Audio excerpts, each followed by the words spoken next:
AP Tamil Nadu మధ్య బోట్ల వ్యవహారం మరోసారి కడలి తీరంలో కల్లోలం సృష్టిస్తుంది. మత్స్యకార గ్రామాల్లో వాతావరణం ఉద్రిక్తతలకు దారితీసింది. మరబోట్ల చోరీ ఘర్షణ వాతావరణానికి దారితీసింది. 6 నెలల క్రితం తమిళనాడుకు చెందిన 4 బోట్లు తమ పరిధి దాటి వచ్చాయి. దీంతో వాటిని స్థానిక మత్స్యకారులు పట్టుకున్నారు. జువేల దిన్నె ఫిషింగ్ హార్బర్లో వాటిని ఉంచారు. ఇక 3 రోజుల క్రితం మరబోట్లను తమిళ జాలర్లు ఎత్తుకెళ్లారు. ఈ చోరీ వెనుక ఎంపీ బీద మస్తాన్ రావు ఉన్నారని మత్స్యకారులు ఆరోపిస్తున్నారు. మరచోరిపై ఆగ్రహించిన బంగారుపాళ్యం మత్స్యకారులు ఆందోళనకు దిగారు. అబ్కాబ్ మాజీ చైర్మన్ పొలిశెట్టిపై దాడి చేశారు. అలాగే పెద్ద కాపులను కట్టేశారు. దీంతో మత్స్యకార గ్రామాల్లో టెన్షన్ వాతావరణం నెలకొంది.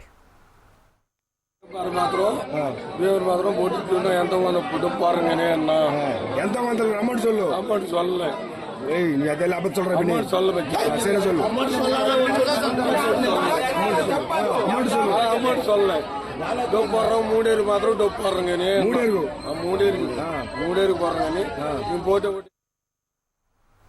నెల్లూరు జిల్లాలో తమిళనాడు బోట్ల తరలింపు మత్స్యకార గ్రామాల వివాదంపై ఎంపీ బీద మస్తాన్ రావు స్పందించారు. తనపై వస్తున్న ఆరోపణలపై ఓ వీడియో రిలీజ్ చేశారు. బోట్ల తరలింపులో తన ప్రమేయం ఏమీ లేదని తెలిపారు. మత్స్యకార పోరాటానికి తాను ఎప్పుడూ అండగా ఉంటానన్నారు. బోట్ల తరలింపు వ్యవహారంలో నిజాలు నిగ్గు తేల్చాలని సీఎం చంద్రబాబుని కోరుతున్నామని చెప్పారు. ప్రధాని మోడీ, హోం మంత్రి అమిత్ షాకి ఫిర్యాదు చేసి విచారణ చేపట్టమని అడుగుతానన్నారు. తనపై నిరాధార ఆరోపణలు చేయడం దురదృష్టకరమని ఎంపీ బీద మస్తాన్ రావు అన్నారు.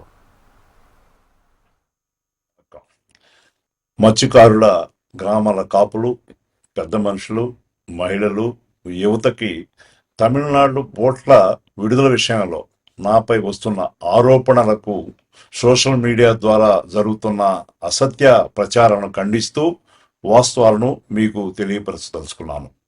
గత 8 మాసాలుగా తమిళనాడు బోట్ల విషయంలో తమిళనాడు బోట్ల ఓనర్లకు మన మత్స్యకార గ్రామాలకు జరుగుతున్న వివాదంలో నేను ఏ అధికారితో కానీ మత్స్యకార పెద్దలతో కానీ ఇంతవరకు మాట్లాడటం జరగలేదు.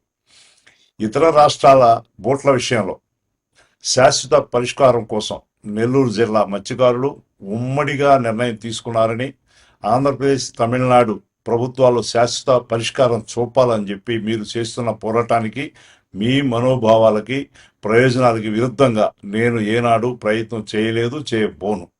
ఈ వ్యవహారంపై విచారణ జరిపి నిజాలు, వాస్తవాలు వెలుగులోకి తీసుకురావాలని గౌరవ ముఖ్యమంత్రి వర్యులు శ్రీ నారా చంద్రబాబు నాయుడు గారిని కూడా కోరడం జరిగింది. రాజ్యసభ సభ్యునిగా గౌరవ ప్రధానమంత్రి శ్రీ నరేంద్ర మోడీ గారికి, అదేవిధంగా హోం శాఖ మంత్రులు శ్రీ అమిత్ షా గారికి మరియు కేంద్ర మత్స్యశాఖ మంత్రివర్యులు రాజీవ్ రంజన్ సింగ్ గారికి తెలియపరిచి ఈ విషయంలో సమగ్ర విచారణ చేపట్టి బాధ్యులపై కఠిన చర్యలు తీసుకోవాలని చెప్పి కూడా కోరబోవడం జరుగుతూ ఉంది.